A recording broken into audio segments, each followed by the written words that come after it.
¿Qué tal? ¿Cómo están amigos y amigas de esta comunidad? A las 10:30 le voy a subir el contenido sobre Genaro García Luna que manejamos desde la mañana, pero vamos a darle también, por supuesto, para aquellos que no lo vieron.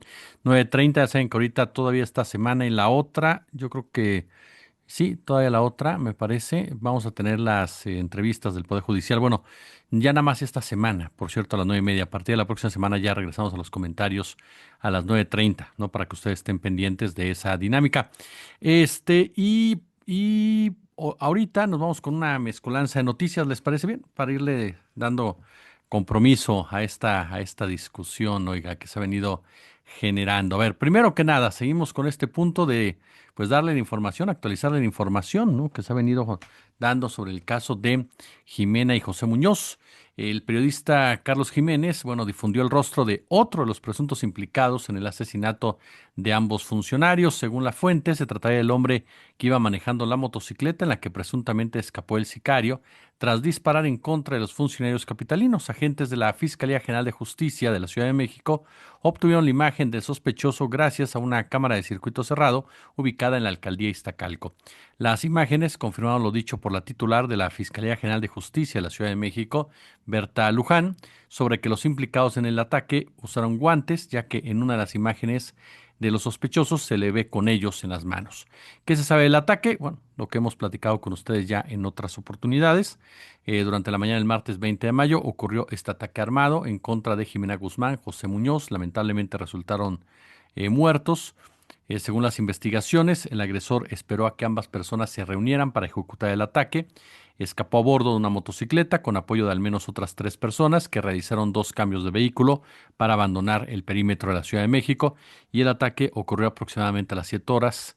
No, incluso la presidenta Sheinbaum se enteró en plena mañanera. Se sabe que la camioneta, como les decíamos, también por la tarde, que la camioneta estuvo en la Ciudad de México desde el día 14. Desde el día 14 entró procedente del Estado de México y estuvo en la ciudad, una camioneta blanca en la que se trasladarían finalmente los sicarios para salir de la ciudad. Estuvo aquí en la capital a tal grado que se ha difundido también un video en donde vemos que días antes de esta lamentable situación, pues el sospechoso intentó, ¿no? Intentó ejecutar a ambos personajes, pero ejecutar la orden, pero no lo hizo porque en ese momento solamente llegó uno de ellos a la zona donde estaba calculado, ¿no? Entonces, por lo pronto, la Secretaría de Seguridad Ciudadana ha señalado que desde el primer momento que tuvieron conocimiento del ataque han desplegado equipo especializado, lo que ha permitido identificar a cuatro presuntos sospechosos hasta este momento, ¿no? Es parte de lo que se ha actualizado, lo que se ha dicho en torno a este caso que vaya casi simbrado en muchos sentidos, en muchos, muchos sentidos a la Ciudad de México y al país entero. Por supuesto que estamos pendientes de cómo se va desarrollando, de cómo se va presentando toda esta situación, de cómo se va llevando en un tema tan fundamental, tan importante, ¿no? Y que nos lleva en muchos sentidos a estar pendientes, sobre todo, de estar pendientes de cómo operan los intereses fácticos. Oiga, pues voy con otra nota que sin duda alguna ha sido importante para nuestro país, sobre todo porque viene a confirmar lo que ya desde antes diversos analistas, expertos como López Almejo, como Nader, como Hakbar, estuvieron denunciando, ¿no? A final de cuentas, ¿a qué me refiero? Al matiz, al carácter intervencionista de Ron Johnson, un hombre que no fue forjado en la diplomacia, fue forjado en las balas, no fue forjado en la colaboración, fue forjado en la imposición, un hombre que considera el destino manifiesto de Estados Unidos como una carta de presentación, que considera la ley Garrote como parte esencial del dominio norteamericano y que sin duda alguna está dispuesto a hacer lo que sea con tal de conseguir un predominio, mantener más bien dicho el imperialismo de los Estados Unidos. La Embajada de Estados Unidos en México dio a conocer a través de su cuenta de Twitter que emitió una advertencia sobre la designación de áreas de defensa nacional en la frontera sur de ese país, fronteriza con nuestro país. Indicó que ciertas áreas de la frontera sur de Estados Unidos han sido designadas ya como zonas de defensa nacional y explica que estas áreas se consideran entonces extensiones de bases militares de Estados Unidos y cualquier persona no autorizada que ingrese en esta zona será objeto de multa, arresto, enjuiciamiento y también encarcelamiento. ¿Qué le parece? En la imagen compartida por la embajada se puede leer un mensaje tanto en inglés como en español que reza: área restringida. Esta propiedad del Departamento de Defensa ha sido declarada área restringida por autoridad del comandante, de acuerdo con las disposiciones emitidas por el secretario de Defensa. Todas las personas o vehículos que ingresen por aquí pueden ser detenidos y registrados. Este no es el primer mensaje de endurecimiento de la frontera y de aquellos migrantes, incluidos mexicanos, centroamericanos, sudamericanos, que busquen llegar a la frontera sur de Estados Unidos. En las últimas semanas hay un spot que usted lo ha visto, circula por todos lados, ¿no? En donde vemos a Kristi Noem, pues lanzando advertencias a los migrantes para que no ingresen a su territorio. De verdad que yo insisto en ese punto. Ojalá algún día se pudiera hacer lo que señaló este gran cineasta Arau sobre un día sin mexicanos. De verdad, para quitarles ya lo hipócritas que son en Estados Unidos, los falsos, lo mentiroso, lo racista, lo clasistas, se la pasan criminalizando un sector de la población que es determinante para su economía, que es determinante para su funcionamiento. Y esto se debe a que vemos a un Donald Trump, ¿no? Empecinado, por supuesto, en llevar a cabo acciones verdaderamente, pero verdaderamente de corte neofascista, pero además de todo, acciones de sadismo en contra de las poblaciones más vulnerables. Las decisiones que tomaron de grabar con 3.5% las remesas, cierto, todavía falta la discusión en el Senado, pero es un golpe muy fuerte al bolsillo de los migrantes. Es un golpe muy fuerte también para nuestro país, aun y cuando no fue de 5, de 3.5. Es cierto que falta todavía la discusión en el Senado de los Estados Unidos, pero lo que demuestra esto, y luego el título de esa reforma, un título petulante, ¿no?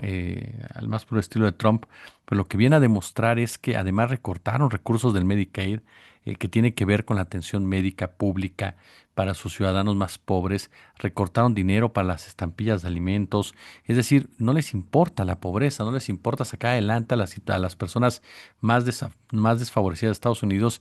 Siguen creyendo que Estados Unidos es una nación de puntos medios cuando ya hay mucha clase media de Estados Unidos que está cayendo en la pobreza por los altos niveles de vida que tienen.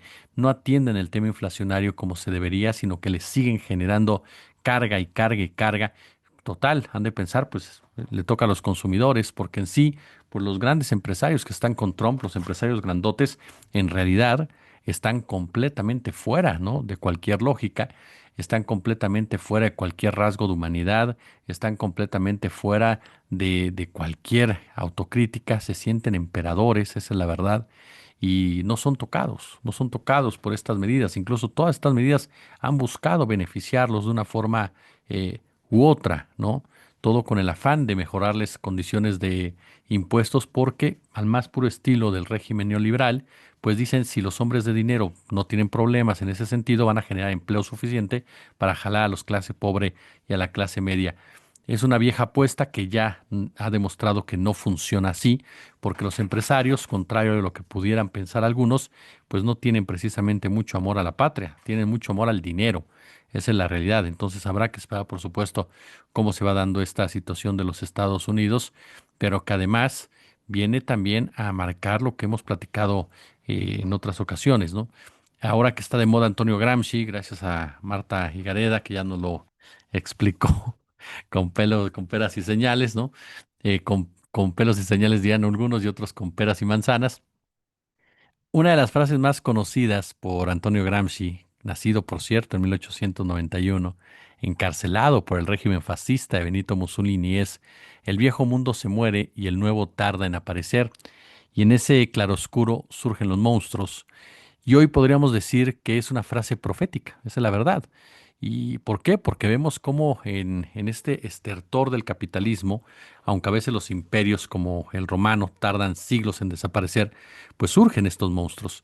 Em, hay referencias muy interesantes que plantean que, como en los años 30, el mundo está reaccionando negativamente contra la globalización neoliberal capitalista, que ha generado una sociedad del nada más ni nada menos que una sociedad de una enorme desigualdad, de una enorme, pero enorme desigualdad. Una sociedad en donde el 1% del planeta, de los seres humanos, alcanza hasta el 95% del poder económico. Eso fue un informe de Oxfam, si no mal recuerdo, en el 2024. Y la historia nos recuerda, ¿no?, que estas épocas son instrumentalizadas por políticos oportunistas que quieren que miremos hacia atrás y no hacia adelante. Es decir, que en vez de preocuparse por buscar soluciones a los problemas reales que tiene el mundo, bueno, estos políticos nos hablan de mitos, así de sencillo, nos hablan de mitos sobre un pasado supuestamente glorioso, ¿no?, en el que nuestra tribu mandaba más que las demás y señalan precisamente como amenazas al feminismo, por ejemplo, a la inmigración, ¿no?, que ponen en peligro la masculinidad y la pureza del país, envolviéndose en banderas, en símbolos patrióticos, ¿no?, para clamar por la vuelta a ese pasado mítico. Eso es lo que hace el famoso MAGA. Y el actual retorno del fascismo 2.0, ¿no?, pues no hace referencia a los movimientos fascistas clásicos ligados a personajes como Pinochet, Mussolini, Hitler, Videla. No, es responsables todos ellos de genocidios y crímenes contra la humanidad. Este neofascismo no es una réplica mimética del fascismo clásico, esto hay que dejarlo muy en claro, ese fascismo clásico de antaño. Incluso se rehúsa esta definición, ¿no? En muchos casos se rehusan. ¿Por qué? Porque sus líderes ya no hacen públicamente un saludo nazi. Bueno, algunos de ellos, debemos Elon Musk sí, y a otros, a Verástegui y demás. Ne- Algunos de sus líderes no se tatúan suásticas en el cuerpo de forma compulsiva. Este ya no es un buen marketing, dirían por ahí, pero a final de cuentas siguen operando y actuando igual, ¿no? Hay autores, hay autoras que utilizan el término de posfascismo para caracterizarlo, ¿no? Ha elegido, por cierto, un autor muy interesante que se lo recomiendo, em, Cánfora, ¿no? Este, Traverso también y demás, han elegido el término de neofascismo para describir la cara actual de este monstruo por dos razones. El prefijo post tiende a sugerir algo, ¿no?, algo que ya está superado o que se pretende superar, lo cual no es el caso. Y el prefijo neo vincula el término con un elemento que caracteriza y distingue al nuevo fascismo del tradicional, la asunción del neoliberalismo en su estructura ideológica, ¿no? Por eso es que en muchos sentidos se ha llamado posfascismo, pero mucha gente sobre todo ha decidido llamarlo neofascismo. Incluso hay una novela muy buena de Albert Camus que se llama La peste, no sé si usted la ha leído, en donde dice que esa plaga nunca muere o desaparece para siempre. Puede permanecer dormida, perfectamente dormida durante años hasta que vuelva a aparecer otra vez. Em, Hay otro libro muy bueno que se llama El Roto, ¿no?, del 2021, lo confirma. Es decir, la serpiente muda de piel, pero no de veneno. El auge del neofascismo es posible porque se levanta sobre un fascismo estructural que ya estaba ahí y que nunca se había ido. Ese fascismo eterno, ¿no?, en palabras de Humberto Eco, que solo necesita, en pocas palabras, una crisis, el desencanto. Todo esto es cíclico a final de cuentas, ¿no? Que se presenta en clases medias, ¿no? En clases medias reales, aspiracionales, y que suelen formar muchas veces esos aspiracionistas, esos meritocráticos, pues son los que forman la base de todo fascismo, ¿eh? Eso es algo que ha quedado también, por supuesto, demostrado. Y quiere usted ver por qué me refiero a Estados Unidos ya como un actor fascista en muchos sentidos. Bueno, simplemente por lo que pasó en Harvard. Es un asunto que no podemos dejar de lado, ¿no? Esa es la verdad. O sea, el gobierno de Donald Trump, así, tal cual, decide prohibir a Harvard inscribir a estudiantes extranjeros. ¿Qué le parece? ¿Cuál es la nota? Que la administración Trump revocó la capacidad de la Universidad de Harvard para inscribir a estudiantes internacionales en su creciente batalla contra esta escuela, diciendo que miles de estudiantes actuales deben transferirse a otras escuelas o abandonar el país. El Departamento de Seguridad Nacional anunció la acción el jueves, diciendo que Harvard ha creado un entorno inseguro en el campus al permitir que agitadores antiestadounidenses y pro-terroristas ataquen estudiantes judíos en el campus sin ofrecer ninguna evidencia, absolutamente ninguna. Es lo que hace siempre Trump y su grupo. Es como cuando acusan de un supuesto genocidio blanco, puro invento, puras mentiras potencializadas por los medios de comunicación. Bueno, incluso dice que Harvard está unido con el Partido Comunista Chino, válgame Dios. La consecuencia es que Harvard ya no puede inscribir estudiantes extranjeros y los estudiantes extranjeros existentes deben transferirse o perder su estatus legal.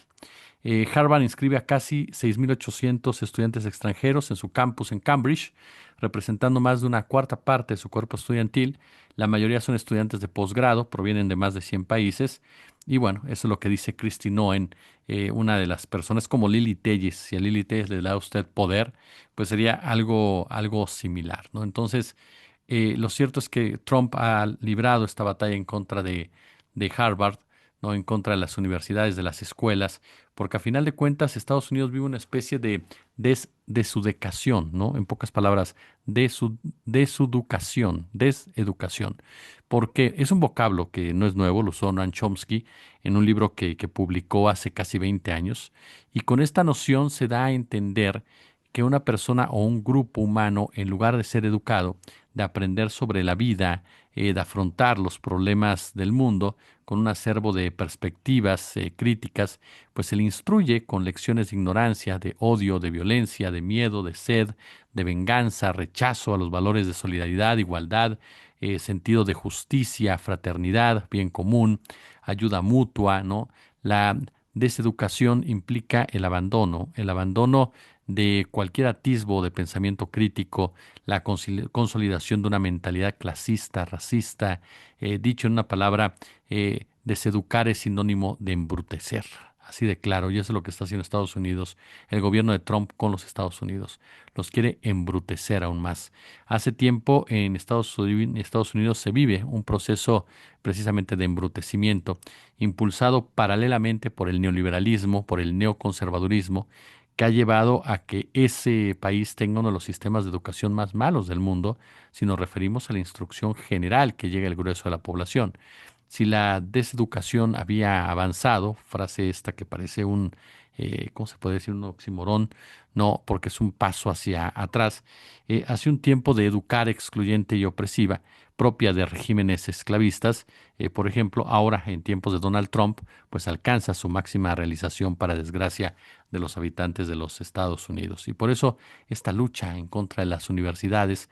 Trump es un capitalista inmobiliario que ve a la sociedad como una gran corporación empresarial cuyo único objetivo es la rentabilidad, debe ser dirigida por los amos del dinero, y esa lógica individualista, competitiva, egoísta, es la que se ha trasladado precisamente a la educación. La filosofía deseducativa de Trump se basa en la lógica maga, ¿no?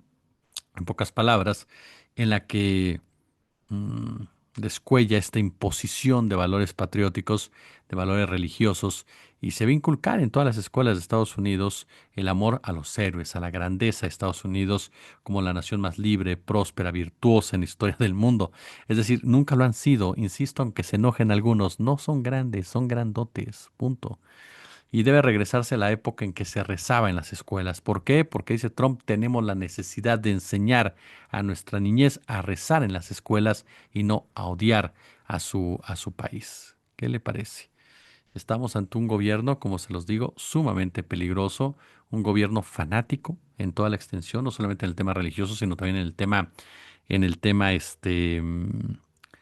tema político, en el tema económico, y por eso se comporta como se comporta en el tema intervencionista. Son fanáticos del intervencionismo, y por eso si un país hace grande con el embrutecimiento de su población, con la expansión de la ignorancia por todos los rincones de su territorio, por el culto a la violencia, por el culto a las armas, por el racismo, por el clasismo, por la apología de los supermillonarios, por la discriminación de migrantes, por la censura, por la quema de libros, por multiplicar a los rezanderos y dogmáticos evangélicos. Bueno, está claro que Trump va a ser grande en Estados Unidos en términos educativos, según su propia lógica y su propia ignorancia de este grupo de fanáticos que hoy están al frente de una nación sumamente poderosa pero que, insisto, nunca fue grande, fue simplemente grandota, así de sencillo, ¿no? Y ahí el punto es ver las consecuencias de todo esto,